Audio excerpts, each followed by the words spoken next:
J'ai toujours ressenti le besoin de m'évader, me plonger dans la nature, découvrir de nouveaux paysages, explorer des endroits sauvages, loin de la foule et de la frénésie des villes. C'est donc naturellement vers nos montagnes, les Alpes, que mon regard s'est tourné.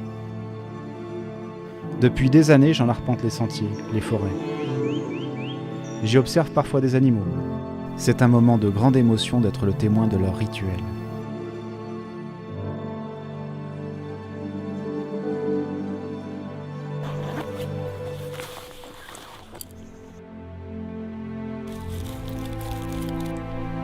La nature est généreuse pour celui qui sait la découvrir et la respecter.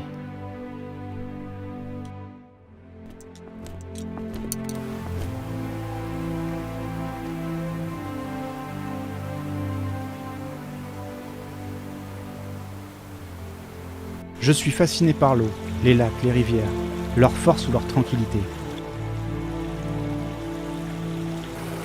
Ces milieux fragiles peuvent produire tant de vie et de diversité.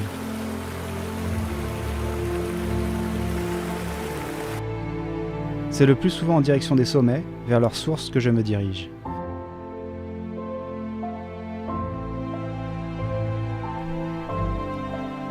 Camper dans la nature permet de se ressourcer, d'avoir l'impression d'appartenir l'espace de quelques jours à un autre univers.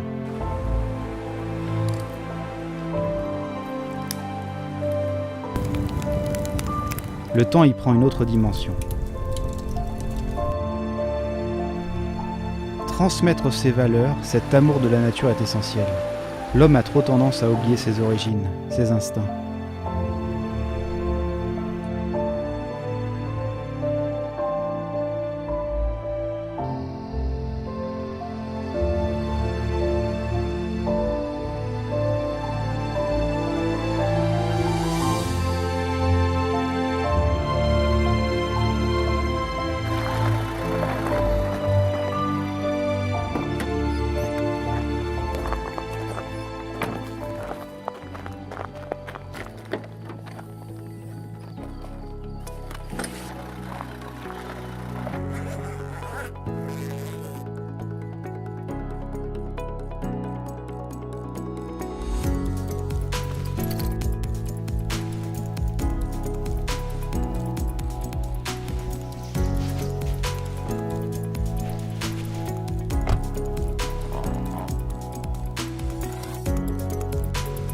J'aime aussi prendre le large.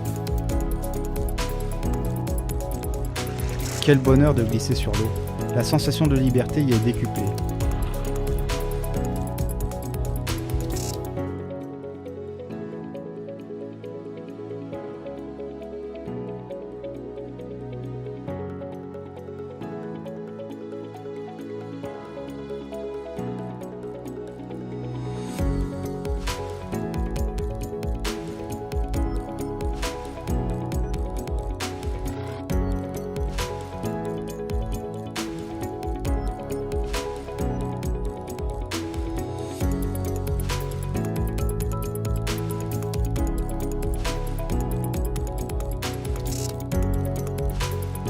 Les animaux sont d'ailleurs bien moins craintifs à l'égard des masses flottantes. On peut ainsi les approcher pour mieux les admirer.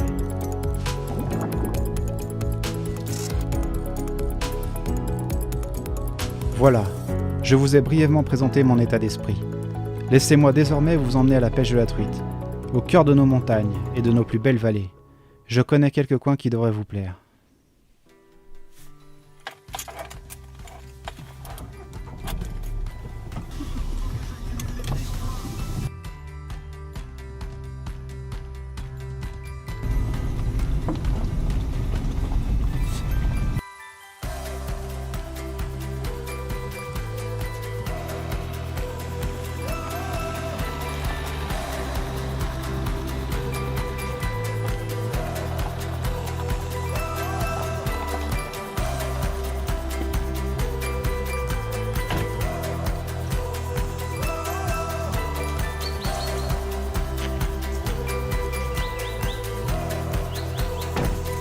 Pour commencer, c'est dans un petit ruisseau des Alpes, à 1700 mètres d'altitude que je vais tenter de capturer quelques poissons emblématiques.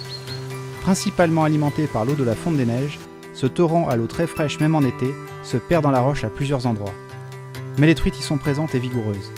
Cachées sous les blocs rocheux, il faut parvenir à les surprendre.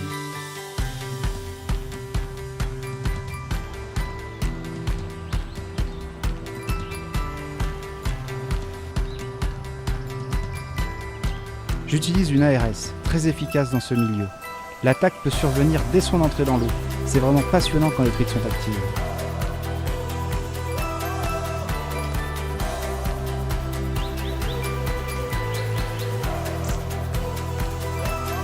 En voilà une. Nerveuse la petite.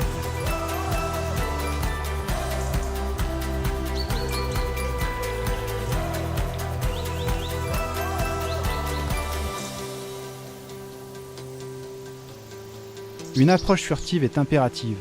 Les gens qui ne connaissent pas ce genre de cours d'eau peinent à croire qu'ils peuvent abriter autant de poissons. Et pourtant.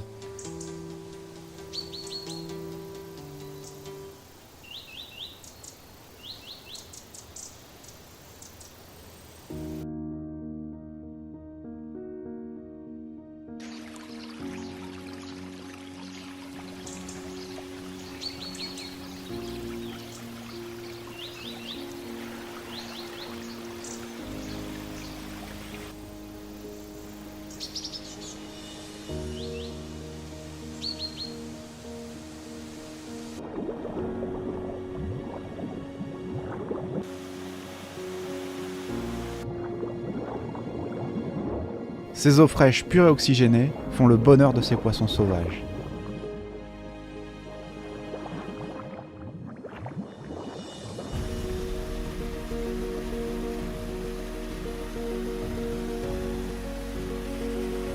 Je continue ma prospection en misant sur l'effet de surprise. La cuillère tournante est un leurre redoutable, mais les petits poissons nageurs ou leurs souples prouvent aussi souvent leur efficacité.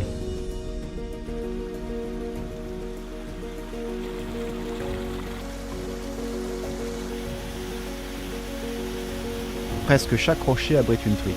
Le jeu consiste à les inciter à sortir de leur cachette.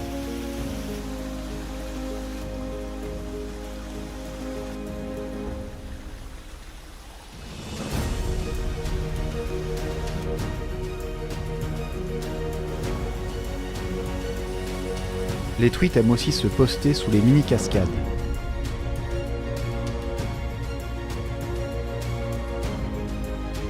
Les prises se succèdent. Les truites sont agressives et se jettent sur la cuillère. Quand je les relâche, elles filent directement se cacher.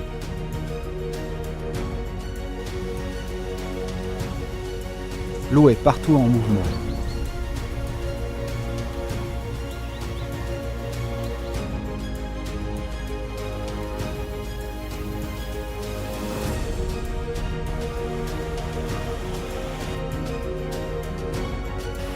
C'est un vrai plaisir de remonter ce type de ruisseau sur plusieurs kilomètres, sous les frondaisons de nombreuses essences d'arbres. Il faut avancer à pas de sioux pour débusquer les poissons actifs.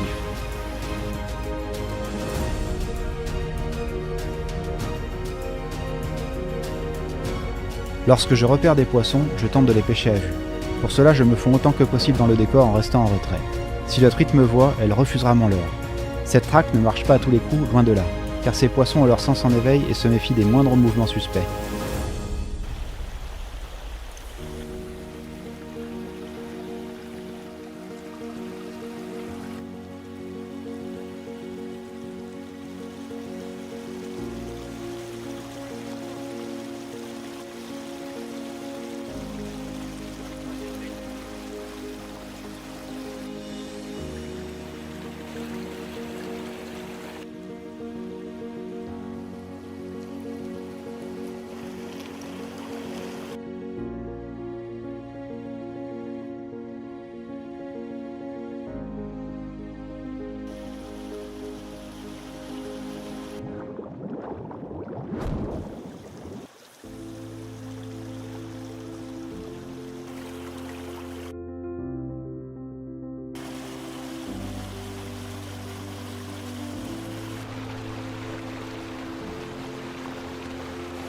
Je prospecte tous les types de postes et bien sûr je tente ma chance sous une belle cascade.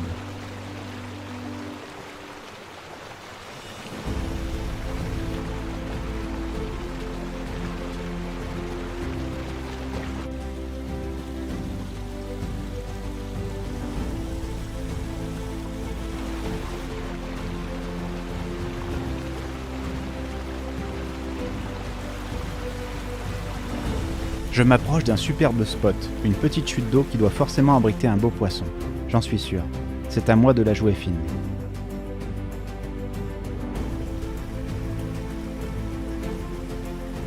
Bingo! C'est un joli poisson. Ma capture se débat énergiquement.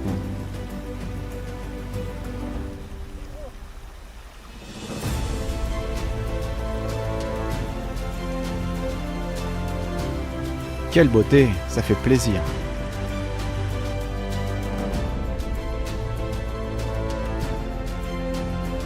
La journée touche à sa fin. Je profite de la belle lumière de ce soir d'été. Je ne me lasserai jamais de pêcher au milieu des montagnes et d'admirer ces paysages.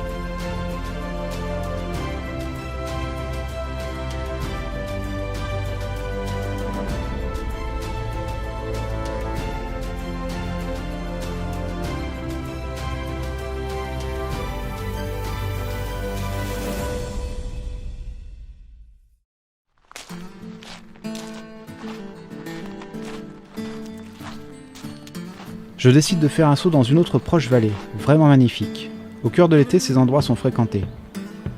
Les randonneurs ne se contentent pas de suivre les sentiers et patauchent parfois dans les ruisseaux, ce qui est loin d'être idéal pour la pêche. Manifestement, ce jour-là, un pêcheur était passé avant moi, éveillant la méfiance des truites. Ça fait partie du jeu. Je ne renonce pas pour autant. On ne sait jamais, je vais me rendre sur un secteur où il est fort peu probable que quelqu'un ait mis les pieds.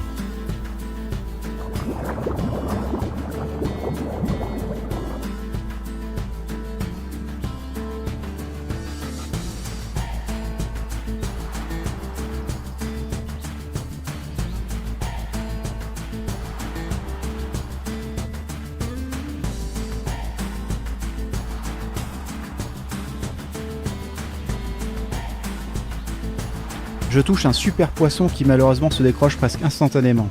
Mon cri doit encore résonner dans la vallée.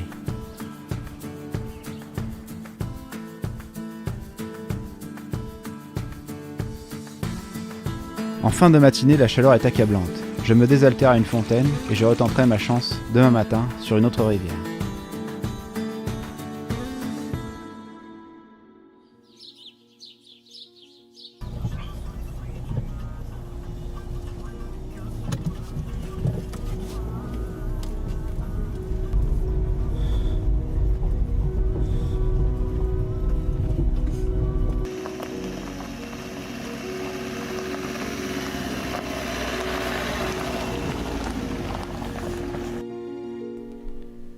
Les vallées alpines sont toutes plus belles les unes que les autres. En quelques kilomètres, le décor change. Le dépaysement est intense.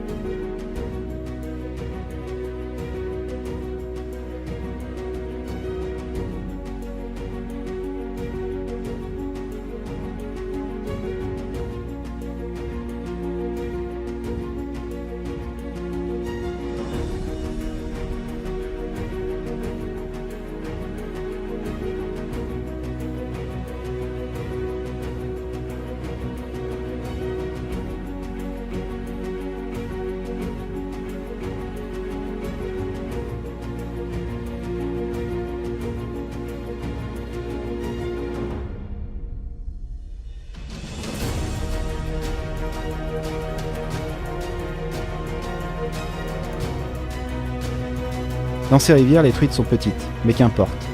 Le plaisir que procure cette pêche ne se mesure pas à la taille des poissons.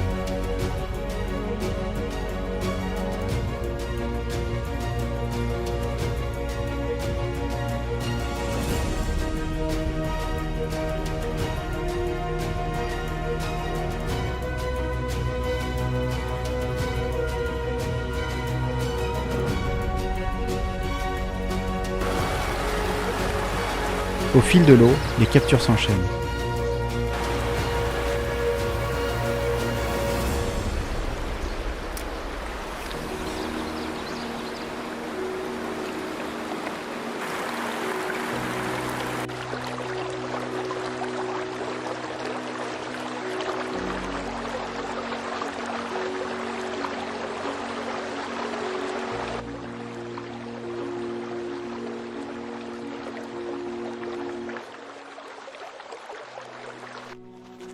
C'est désormais dans une des dernières contrées sauvages de notre pays que j'ai décidé de m'aventurer.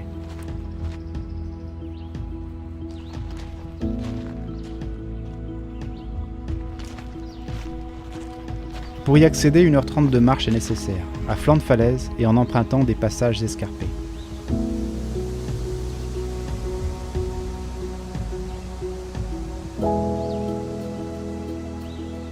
Il faut éviter le faux pas sous peine d'une chute vertigineuse à l'issue fatale.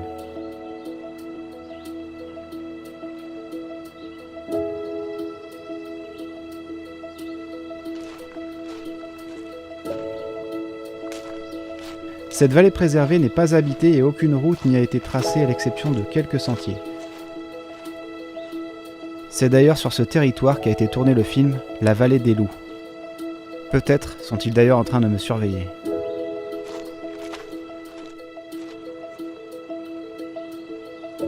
Il ne faut pas hésiter à marquer des arrêts pour observer la nature, comme ce couple de chevreuils batifolant dans les prés.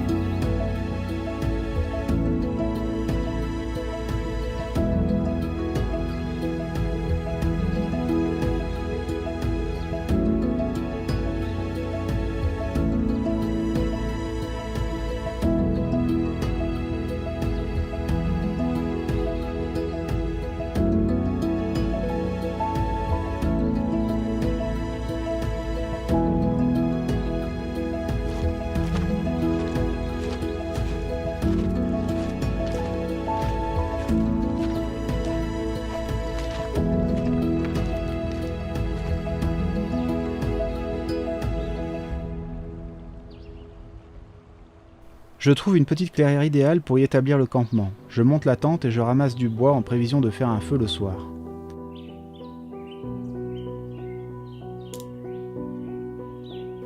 La vallée est si peu fréquentée que je peux laisser ma tente et mes affaires en toute quiétude. Ici, les voleurs ne courent pas les rues, ou plutôt les sentiers.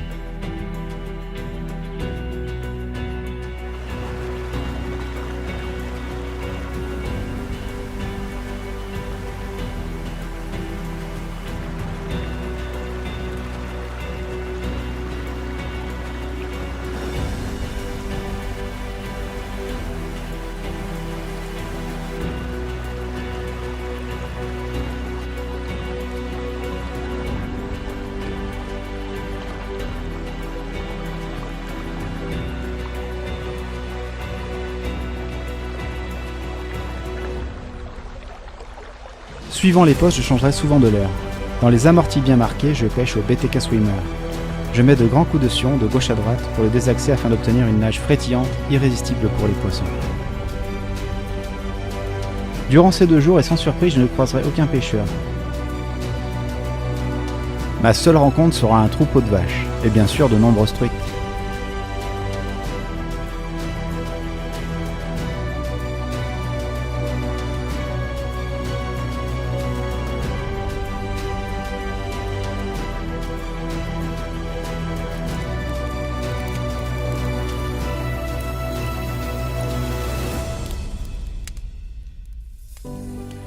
La liberté et le bonheur tiennent parfois à peu de choses. Un sac à dos, une tente, un feu de camp, une canne à pêche et une immersion dans un paysage grandiose.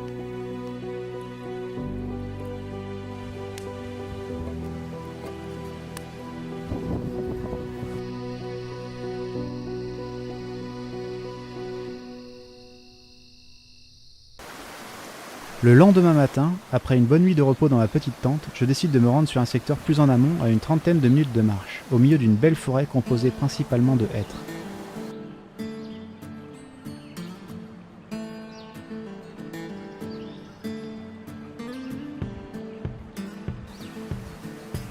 Dès les premiers lancers, les truites prouvent qu'elles sont bien réveillées.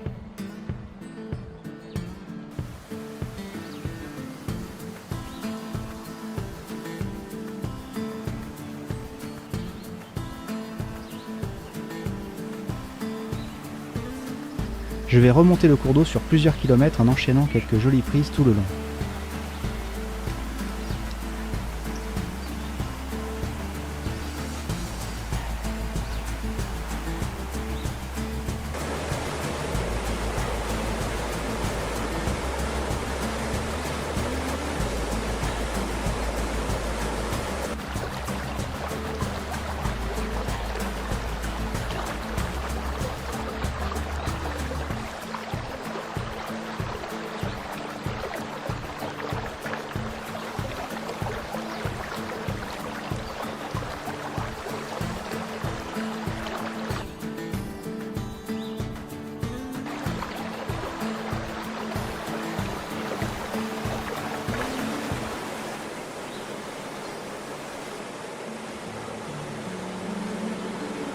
C'est pour ça que je suis venu de si loin, pour le plaisir de vivre ces moments de communion avec la nature, de ressentir ces éléments en mouvement et cette sensation d'en faire partie.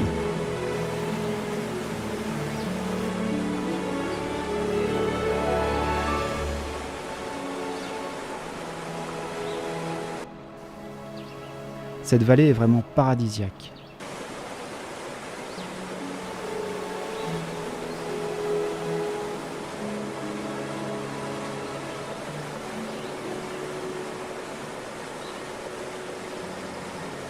De temps en temps, un poisson exceptionnel me rend visite.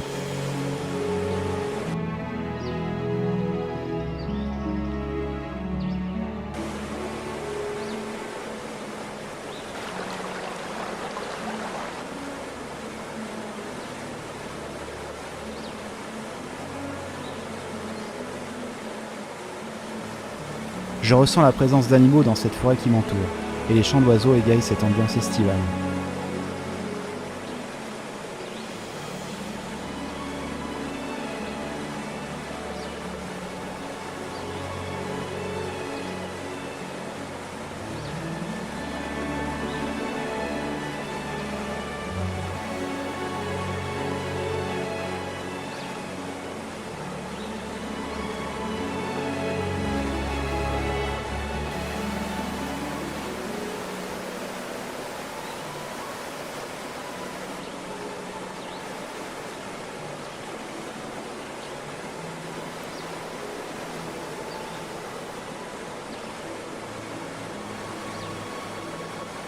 Après de multiples captures que je veille à bien relâcher, il est temps pour moi de prendre le chemin du retour sous un soleil de plomb.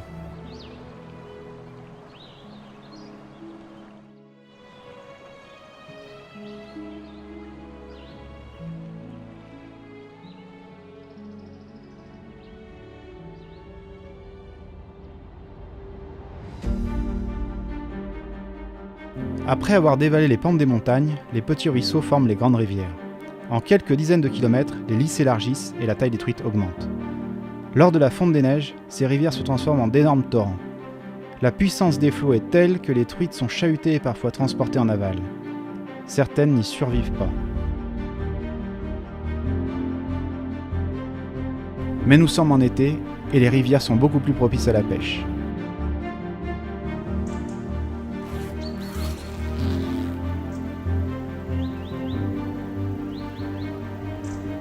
Après avoir campé, je me prépare à passer une belle matinée sur les rives du Drac.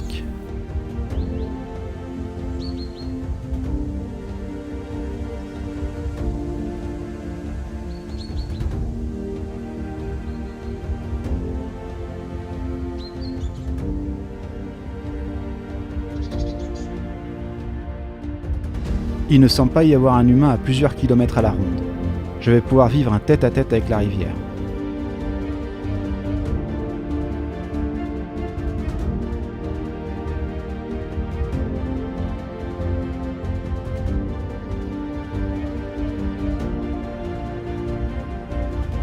Cette rivière plus profonde forme des bras et les postes de pêche y sont assez diversifiés. On peut donc choisir différents types de leurres pour s'adapter aux multiples configurations. Je retiens toutefois le Day Insight.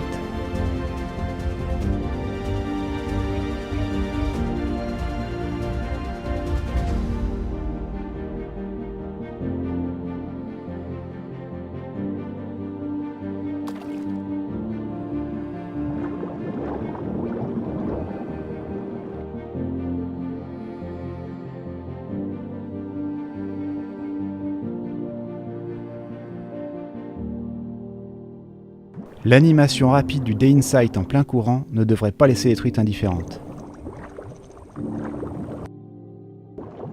Je peine sans relâche en battant du terrain.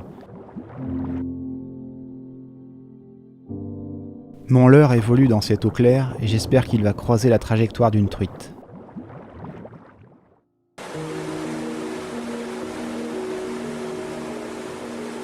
Je lance et je ramène inlassablement.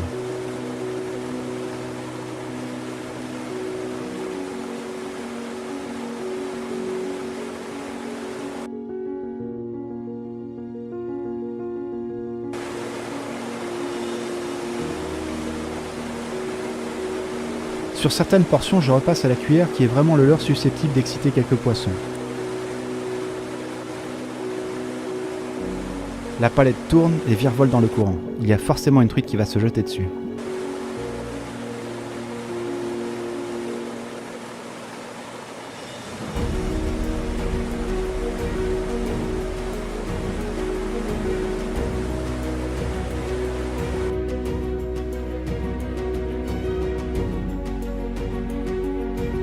Enfin ma première truite.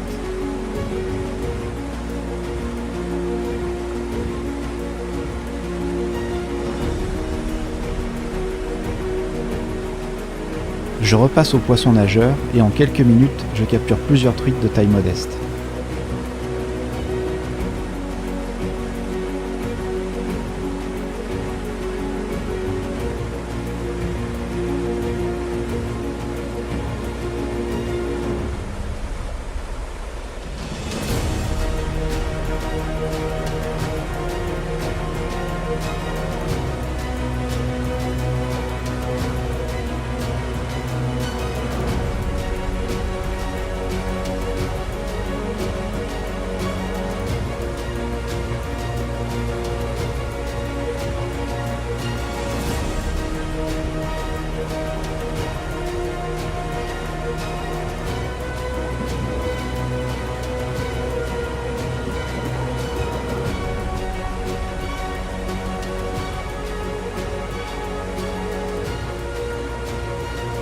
Je prospecte un trou dans lequel mon leurre se fait violemment attaquer par une grosse truite.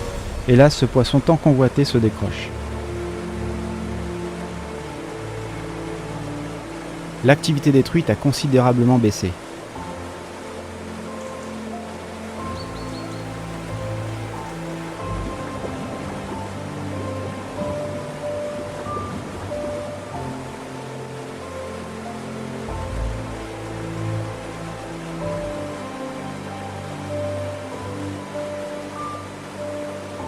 Après d'innombrables lancers, j'en capture une dernière.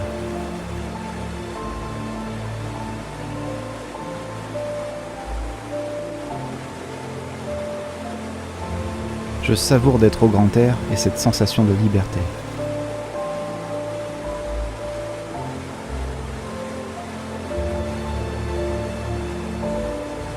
Je me rends sur un secteur plusieurs kilomètres en aval, juste avant d'entrer dans un lac de barrage.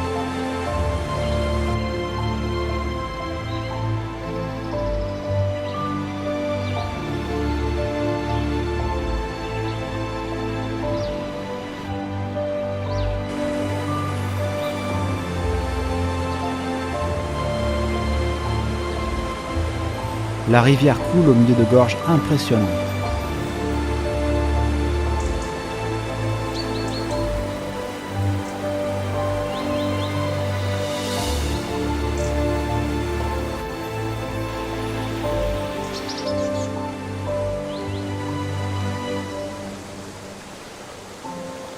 Je ne compte pas m'attarder sur ce secteur, mais quelques lancers me permettent tout de même d'épuiser 2 belles truites.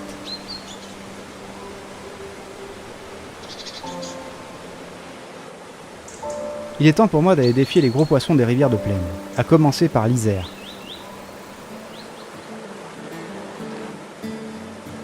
J'ai d'excellents souvenirs de magnifiques captures, notamment lors du tournage du film Truitoleur en compagnie de Guillaume Vernet.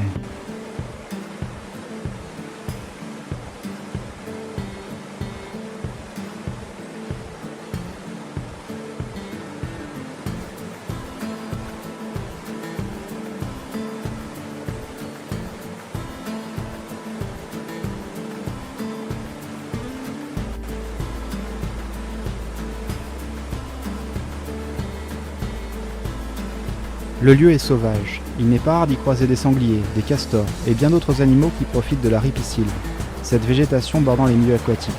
Ils s'y abritent et s'y nourrissent. Est-ce que les grandes truites répondront présentes cette année? Rien n'est moins sûr. Les lâchers d'eau des barrages ont une énorme influence sur leur comportement. Ils font varier incessamment les niveaux, la température, le débit et donc le courant.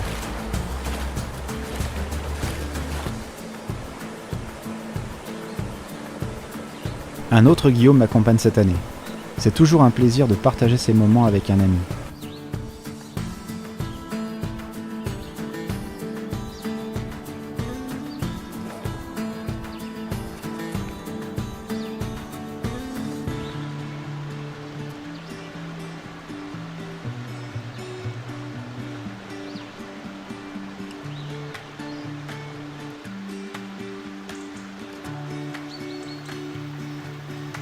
Ce genre de rivière abrite des records, des truites pouvant dépasser le mètre, des furies à la puissance redoutable.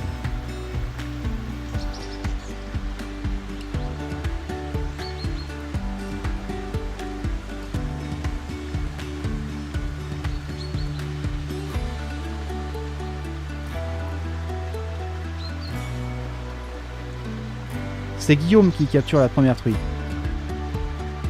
Un petit poisson pour la rivière. La suivante devrait être statistiquement plus imposante.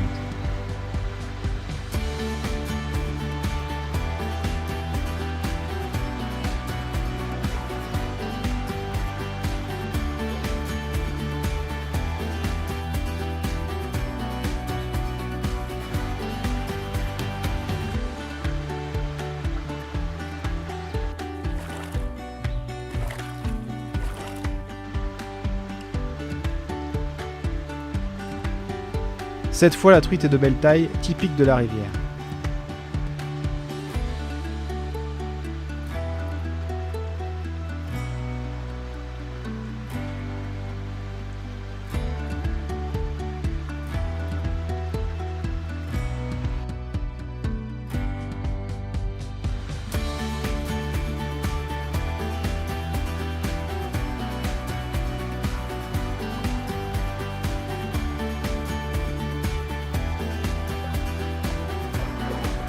L'approche est directe. La seule difficulté est de trouver des veines d'eau susceptibles d'abriter des poissons. Je pourrais pêcher des heures dessus. Mes lancers s'effectuent 3/4 amont par rapport à la berge d'en face et je mets en tension la ligne pour faire danser le cherry blood en descendant.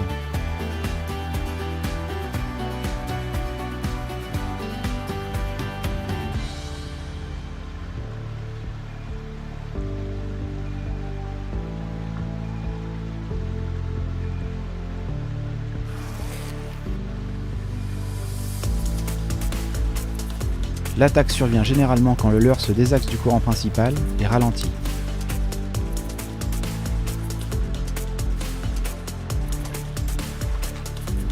Je m'obstine car je sais que les truites sont là. Il suffit d'un rien pour subir une attaque, un passage précis, voire un simple mouvement d'eau qui peut déclencher une activité chez les poissons calés.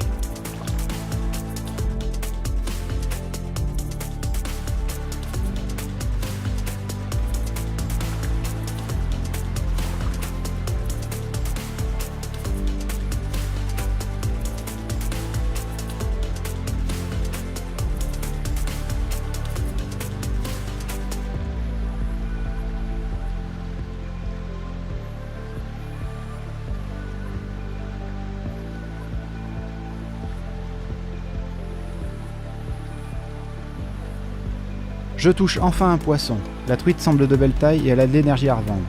Elle me tient tête et n'a pas envie de finir dans les mailles du filet.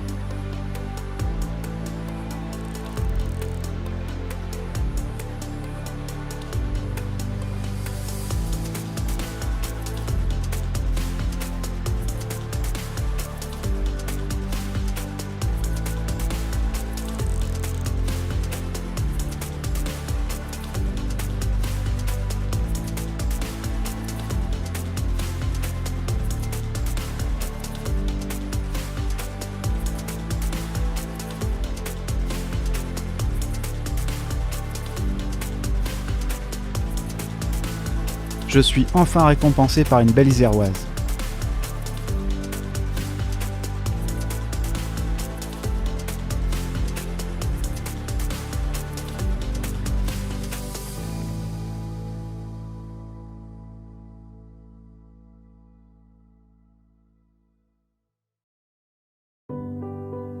Ma dernière destination sera la rivière d'Ain, une large rivière de plaine qui malheureusement depuis quelques années subit les conséquences du réchauffement climatique. La population de truites décline et des espèces de seconde catégorie telles que silures et brochets sont venues du Rhône pour coloniser sa partie basse. Cela fait de la rivière d'Ain un milieu encore plus compliqué à pêcher qu'il ne l'était par le passé. La connaissance des postes est vraiment un point clé pour espérer y toucher des truites. Et même avec une bonne connaissance de la rivière, le succès n'est jamais garanti. Une truite de la rivière d'Ain se mérite particulièrement.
Pêcher l'un exige un mental d'acier. Les touches y sont très rares et parfois soldées par une décroche particulièrement frustrante. Il faut rester concentré et y croire, ne pas se décourager.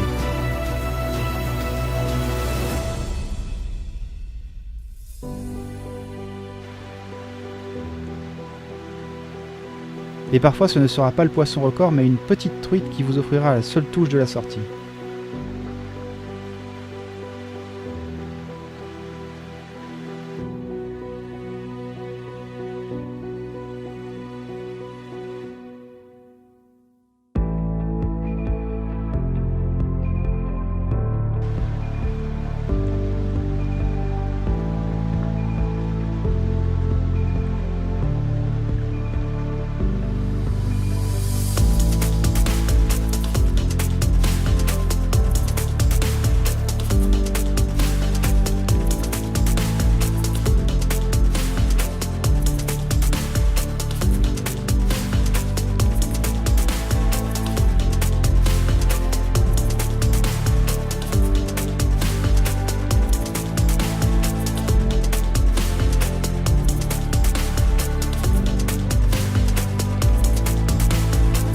Ça y est, la première belle truite de l'Ain est au bout de ma ligne et m'oppose une jolie défense.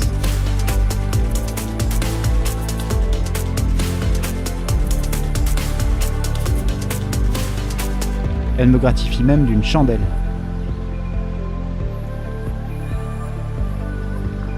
Après 2 minutes sous haute tension, l'affaire est dans le sac.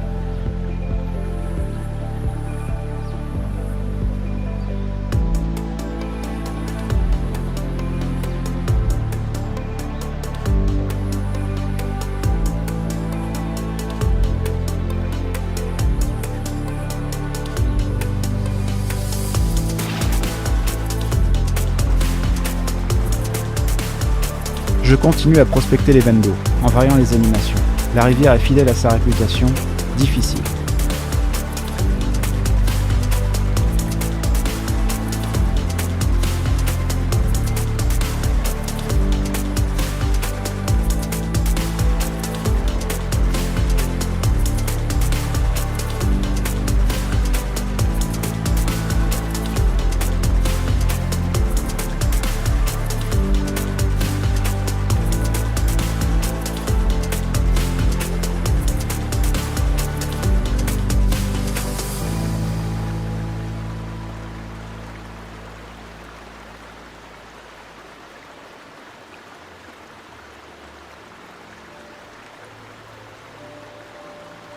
L'observation de vairons rassemblés pour la reproduction m'incitera logiquement à opter pour le D-Contact couleur Veyron. De bons twitch pour le faire slalomer au-dessus des galets, au moment propice, déclencheront les touches dans les radiers. Le coup du soir est toujours un moment clé, il faut redoubler de concentration car tout peut se jouer en quelques minutes quand les truites entrent en phase de chasse.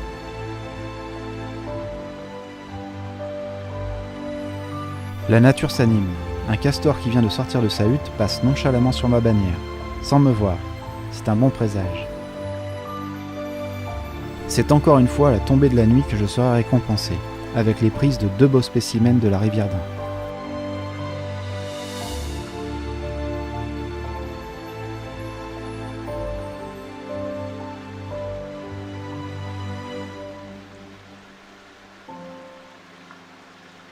Ma saison de pêche se termine sur ces belles captures que je remets dans leur élément.